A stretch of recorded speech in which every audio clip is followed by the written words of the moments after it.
Hello friends, I hope कि आप लोग अच्छे होंगे। और आज के लेक्चर में हम क्या करेंगे, डिस्टेंस फॉर्मूला, जिसको कि हम हिंदी माध्यम के स्टूडेंट क्या बोलते हैं, दूरी सूत्र। अगर आप हिंदी माध्यम के स्टूडेंट हो या फिर इंग्लिश मीडियम के स्टूडेंट हो, आप लोग बस 5 मिनट ध्यान से सीखिए, आपको समझ में आ जाएगा कि डिस्टेंस फॉर्मूला क्या होता है और इसका क्या यूज है। डिस्टेंस फॉर्मूला बेसिकली जितने भी 10th क्लास के स्टूडेंट हैं उसके लिए जानना बहुत ही जरूरी है, क्योंकि आपसे पूछ देगा कि यहां कोई पॉइंट है ए जिसका कोऑर्डिनेट क्या है 2,3 है, और यहां कोई पॉइंट है बी जिसका कोऑर्डिनेट क्या है 7,2 है। ओके, तो ये क्या हो गया, कोऑर्डिनेट के बारे में अगर आप नहीं देखे हैं तो आप जाकर के प्लेलिस्ट में देख सकते हैं। सीटेट के प्लेलिस्ट में मैंने बता रखा है कोऑर्डिनेट क्या होता है। तो सिंपली अगर आपसे कह दे कि इस पॉइंट से इस पॉइंट का दूरी निकालो, डिस्टेंस निकालो, दूरी निकालो, तो आप कैसे निकालोगे, एक नंबर आपसे पूछा ही जाएगा 1 मार्क्स का। देखिए, इसके लिए हमें सिंपल क्या करना है, हमें इस दूरी को निकालने के लिए ये जो दूरी देख रहे हैं यहां से यहां तक दूरी जो है इसको मैं क्या मान लिया, डी मान लिया। ठीक है, और इसका सिंपल सा फॉर्मूला क्या है, डी फॉर डिस्टेंस। इसका फॉर्मूला क्या है, देखिए पहले इसका जनरल कंसेप्ट आपको बताते हैं। यहां पे 2,3 दे रखा है, अगर मान लीजिए कि 4,5 दे दे, 10,2 दे दे, यहां पे भी कुछ भी उस तरह से दे दे, 3,2 दे दे, 5,5 दे दे, तो हम क्या करेंगे, उसके लिए हम बेसिक कंसेप्ट सीखते हैं। कभी भी दो पॉइंट के बीच की दूरी जब हमें निकालने के लिए दे, सपोज कि ये कोई पॉइंट है क्या है x1 और x1, y1, और ये इसको ए नाम दे देते हैं। ओके, और इसको क्या नाम दे देते हैं, बी नाम दे देते हैं। दूसरा पॉइंट क्या है x2, y2। अब यहाँ पे x2 क्या है, x1 क्या है, y1 क्या है, y2 क्या है। देखिए, जैसे यहाँ पे 2 है तो यहाँ पे उसी तरह से क्या है x1 है, और जैसे यहाँ पे 7 है उसी तरह से यहाँ क्या है x2 है, और यहाँ जैसे 3 है वैसे y1 है, और जैसे यहाँ 2 है वैसे यहाँ क्या है y2 है।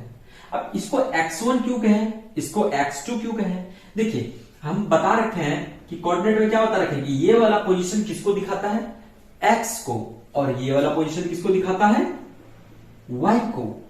लेकिन यहां पे 2x, देखिए x की 2 वैल्यू है 2 और 7, y की 2 वैल्यू है 3 और 2। तो हमने क्या किया, एक का नाम x1 रख दिया, दूसरे का नाम क्या किया x2 रख दिया, एक का नाम y1 रख दिया और दूसरे का नाम क्या रख दिया y2 रख दिया। आई होप कि आप लोग को समझ में आ गया होगा। अब क्या करना है, इसके बीच की दूरी मैंने क्या मान लिया कि ए पॉइंट और बी पॉइंट के बीच की दूरी डी है, जो कि किसके बराबर हो जाएगी, देखिए डी बराबर रूट लिखिए, स्क्वायर रूट लिख दिए। अब क्या कीजिए x2 माइनस x1, किसको x2 माइनस x1 का होल स्क्वायर। अब देखिए हम चल रहे हैं, हम दूरी पता करना चाह रहे हैं। जब भी हम दूरी पता करना चाह रहे हैं, हम चल रहे हैं, हम ग्रो कर रहे हैं, तो यहां पे क्या आएगा, प्लस ही आएगा। बच्चों को कन्फ्यूजन होता है कि यहाँ माइनस होगा सर क्या, नहीं, देखिए जब हम दूरी निकाल रहे हैं, हम चल रहे हैं, हम मेहनत कर रहे हैं, तो हमारा क्या होगा, प्लस ही होगा ना। तो इस तरह से आप याद रख सकते हो। अब क्या करेंगे, अगर यहाँ पे x2 माइनस x1 का होल स्क्वायर किए हैं, तो यहाँ पे क्या करेंगे, y2 माइनस y1 का होल स्क्वायर कर देंगे। क्या आ जाएगा, y2 माइनस y1 का होल स्क्वायर। ठीक है, इसका जो आंसर आएगा वही हमारा क्या हो जाएगा, आंसर हो जाएगा। आइए एग्जाम्पल के लिए हम इस क्वेश्चन को हल करते हैं। ये क्या हो गया, ये तो था बेसिक कंसेप्ट कि किसी भी 2 पॉइंट के बीच की दूरी कैसे निकालते हैं। अगर आप हिंदी माध्यम के स्टूडेंट हैं, ऐसे याद कीजिए, x नियामकों का अंतर का वर्ग जोड़ y नियामकों का अंतर का वर्ग, x नियामकों का अंतर का वर्ग जोड़ y नियामकों का अंतर का वर्ग पे क्या लगा देंगे, हम स्क्वायर रूट लगा देंगे। आई होप कि आप लोग को कंसेप्ट समझ में आया। अब हम चलते हैं इसके एग्जाम्पल पे। ठीक है, अब देखिए मैंने इसको क्या मान लिया, डी, तो ये यही वाला डी तो है, यही डी तो है, मैंने ऐसा रख दिया। बाबू यहाँ पे x1 का वैल्यू क्या है, अगर आपको डाउट हो तो आप इसको लिख भी सकते हो। जैसे देखो, इसको मैं क्या लिख लूंगा, x1 बराबर 2, फिर x2 बराबर क्या हो जाएगा 7। y1 बराबर क्या हो जाएगा, शुरुआत में हो सकता है कि आपको लिखना पड़े, शुरुआत में हो सकता है कि इस तरह से लिखना पड़े, लेकिन बाद में आप प्रैक्टिस जब करोगे तो आपको लिखना नहीं पड़ेगा। और y2 बराबर क्या हो जाएगा, y2 बराबर क्या हो जाएगा बाबू, 2 हो जाएगा। अब सिंपल यही वैल्यू क्या करना है हमको, ये हम कैसे लिखे, देखिए ये x1 था 2, ये x2 था 7, ये क्या है y1 था 7 3 लिख दिए, और ये क्या था y2 था 2 लिख दिए। अब इन सारे वैल्यू को अगर हम इस फॉर्मूला में पुट करें और सॉल्व करें, put the value get the answer. चलिए पुट करते हैं। देखिए हमको क्या पता है फॉर्मूला, हमको पता है क्या फॉर्मूला होता है x2 माइनस x1 का whole square plus y2 minus y1 का होल स्क्वायर। अब इन वैल्यूज को यहां पुट कर दीजिए, पुट कर रहे हैं। x2 की वैल्यू कितना है 7, देखिए 7 माइनस x1 की वैल्यू 2 है, देखिए x1 की वैल्यू 2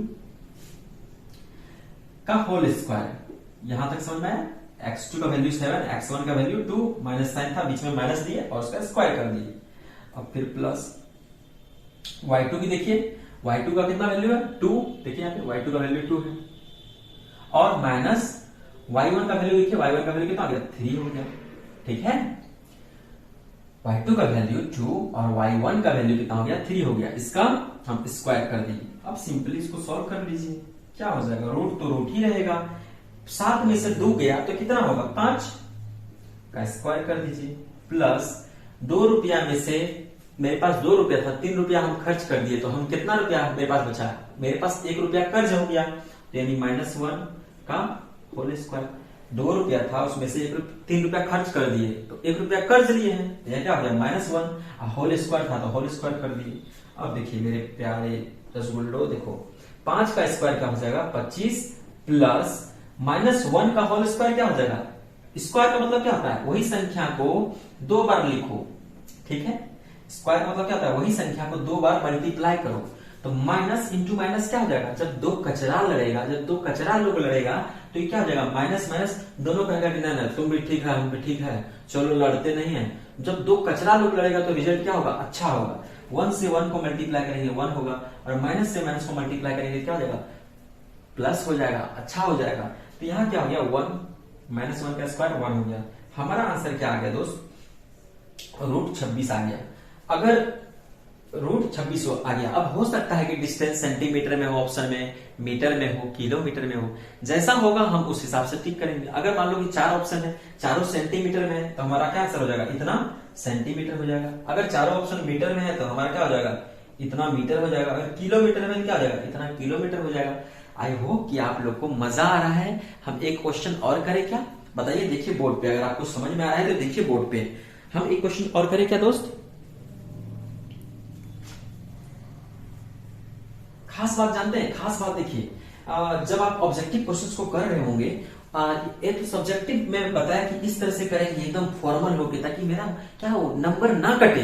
लेकिन अगर हम ऑब्जेक्टिव क्वेश्चन करेंगे तो हमको जरूरी नहीं है कि x2 माइनस x1 करेंगे या y2 माइनस y1 करेंगे, हम कुछ भी करेंगे हमारा आंसर सही ही आएगा। कैसे, देखिए इसी वाले सवाल में हम क्या किए, 7 - 2 किए ना, तरीके से तो ऐसे चलना चाहिए था, लेकिन मैंने क्या किया, हमको पता है कि हमको सिर्फ ऑब्जेक्टिव आंसर टिक करना है, तो हम क्या कर रहे हैं, देखिए x2 की जगह क्या रख दिए, हालांकि हमको क्या रखना चाहिए, x2 की जगह 7 रखना चाहिए, लेकिन हम गलती से x2 की जगह 2 रख दिए, माइनस x1 की जगह हमको क्या लिखना चाहिए 2, लेकिन x1 की जगह हम 7 रख दिए, स्क्वायर कर दिए, प्लस y2 की जगह हमको कायदे से क्या रखना चाहिए था, y2 की जगह हमको 2 रखना चाहिए था, लेकिन हम क्या रख दिए 3, और y1 की जगह हमको क्या रखना था 3, तो हम क्या रख दिए 2। मतलब अगर हम गलती से या मिस्टेक भी कर दे कि x1 की जगह x2 का वैल्यू रख दे, x2 की जगह x1 का वैल्यू रख दे, तो भी हमारा आंसर ठीक ही आएगा। ये ट्रिक कब लगाना है, ये ऑब्जेक्टिव में लगाना है, क्योंकि ऑब्जेक्टिव में वो ये तो नहीं दिख रहा है ना कि बच्चा कैसे सवाल बना रहा है, वो तो बस देख रहा है आंसर सही है। तो क्या हो जाएगा, d बराबर -5 का होल स्क्वायर प्लस 1 का होल स्क्वायर। देखिए -5 का होल स्क्वायर क्या हो जाएगा, अभी सिखाए थे ना, स्क्वायर मतलब क्या होता है, वही संख्या को 2 बार गुना कर दीजिए, 5 × 5 = 25 हो जाएगा, और माइनस माइनस क्या हो जाएगा, प्लस हो जाएगा। तो यहाँ क्या हो गया, d बराबर 25 और यहाँ 1, तो भी आंसर मेरा क्या आया, 6 आया। तो समझ में आया क्या? बेसिकली ये तो था बेसिक कंसेप्ट। जब हम सवाल को डील करेंगे तो हम क्या करेंगे, सीधे सीधे क्या करेंगे, देखिए इससे इसको घटा देंगे, उसका स्क्वायर निकाल लेंगे, फिर इससे इसको घटा देंगे, उसका हम स्क्वायर निकाल लेंगे। ठीक, जब इससे इसको घटा दिए स्क्वायर निकाल लिए, प्लस इससे इसको घटा दिए स्क्वायर निकाल लिए, बस इसको सिंपल से सॉल्व करेंगे, हमारा आंसर आ जाएगा। आई होप कि आप लोग को डिस्टेंस फॉर्मूला समझ में आया।